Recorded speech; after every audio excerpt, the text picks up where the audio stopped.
Aujourd'hui, Star Wars Holonet vous propose une rétrospective de 10 événements sur l'histoire des Mandaloriens du nouveau canon. Plus d'un millénaire avant la bataille de Yavin, les Mandaloriens déferlent sur les mondes de la République.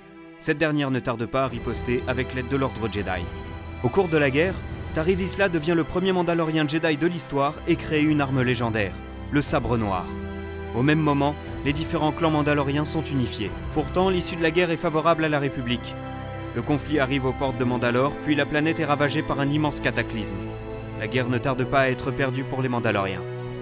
Près d'un millénaire plus tard, entre l'an -40 et -32, Satine Kryze devient duchesse de Mandalore avec l'aide d'Obi-Wan Kenobi et de Qui-Gon Jinn à l'issue d'une violente guerre civile.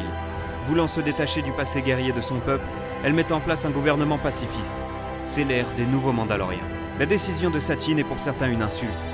En l'an -21, Tarre Vizsla, le descendant de Tarre, rassemble les vrais Mandaloriens et reforme secrètement l'organisation Death Watch sur Concordia. Il s'allie au Comte Dooku pour renverser Satine, mais il échoue.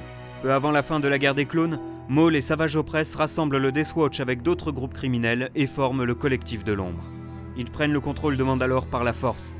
Maul vainc Tarre Vizsla en duel et s'assoit sur le trône avant de tuer la duchesse Satine. Sundari sombre dans la guerre civile, entre les Death Watch fidèles à Maul et ceux comme Bo-Katan Kryze qui s'y refusent. La République intervient pour rendre sa liberté à Mandalore et renverser le Collectif de l'Ombre. Après la guerre des clones, Gar Saxon est promu gouverneur de Mandalore par Palpatine et prête allégeance à l'Empire Galactique qui prend pied sur la planète.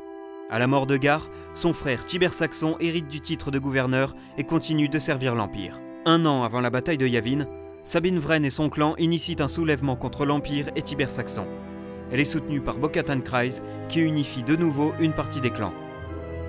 Après la chute du régime impérial à la bataille de Jakku, les clans mandaloriens tels que la tribu sont divisés et vivent cachés en pansant leurs blessures.